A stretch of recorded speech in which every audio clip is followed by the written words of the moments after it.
فانظر إلى صبر المؤمنين. هذا أيوب نبي، كان ملكا شبه الملك، يعني عنده من المال والخير ما لا يعلم إلا الله. عنده من الإبل والبقر والغنم والخيل المسومة والأنعام والحرث والذهب البيوت والأولاد. وكان شاكر متصدق ذاكر لله داعي إلى الله، كل وقت ذكر أيوب عليه السلام. فإبليس من شدة ذكر أيوب لله استأذن إبليس ربه، قال له ربي سلطني على واحد من المخلصين، هذا أيوب هذا سلطني عليه. أصلا إبليس استثنى الله المخلصين، قال إلا عبادك منهم المخلصين، يعني ما أستطيع عليهم. لكن هذا المخلص ضيع على إبليس سوقه، لأنه صارت الناس تقتدي بأيوب وتدخل في الدين مع أيوب وتذكر الله مع أيوب، وصار إبليس كل ما يضل الواحد يجي أيوب يهدي الله به. قام إبليس قال يا ربي سلطني على أيوب، قال له ما سلطتك عليه، سلطتك على ماله. فجاء إبليس إلى مال أيوب وأهلكه. إبليس خطير جدا، يهلك المال، يهلك الحرث والنسل، فساد، عدو الله. فماتت إبله وبقره وغنمه وتهدمت عقاراته ويبست مزارعه، أصبح بين عشية وضحى لا يملك شيء هو وعياله، ما عاد باقي عنده إلا بيت واحد بدل بيوت، والمزارع كلها احترقت. طيب ماذا يفعل؟ قال الحمد لله الذي يعطي ويأخذ.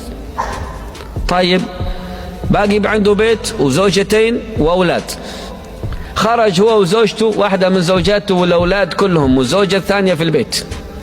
فجاء إبليس للبيت اللي فيه الأولاد والزوجة وهدمه عليهم، ماتوا مثل ما يفعل بشر، أسقط على الناس.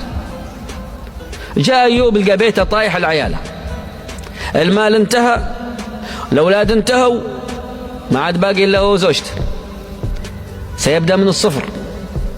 في ناس كان يعطيهم ما التفتوا عليه، لأن من أحبك لشيء كرهك لزواله. حبوه يوم عنده الفلوس والمال، ويوم افتقر خلاص كل واحد تنكر له. لكن هو باقي يقدر يشتغل وزوجته تشتغل. قال إبليس ربي سلطني على جسده حتى ما عاد يقدر يتحرك، فسلط على جسده، فجاءت حساسية في جسده، فأصبح يحك ويمشي الدم. فأهل القرية أخرجوه، طلعوه برا، خافوا أن يكون معه مرض معدي يعدي جذام، فخرجوه برا. صار هو برة القرية وزوجته تدخل تعمل خدامة، زوجة النبي، في بيوت الناس من أجل رغيف خبزة واحدة قرص عيش، ومتنكرة حتى لا يعلم أحد أنها زوجة أيوب. وفضح أمرها، هذه ترى الحرمة اللي تجيكم وتطلع هذه زوجة المجذوم، انتبهوا عيالكم لا يجيب لهم العدوى. طردوها، قال خلاص لو سمحت تعال تجينا مرة ثانية.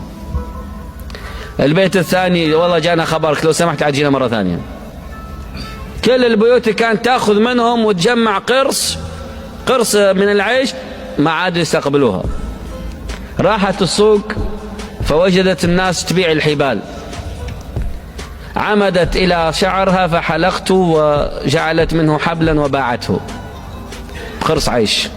ورجعت زوجها ما في شعر ومعها قرص عيش، قال وين شعرك؟ قالت عملت منه حبلا وبعت بهذا القرص. الآن عاد باقي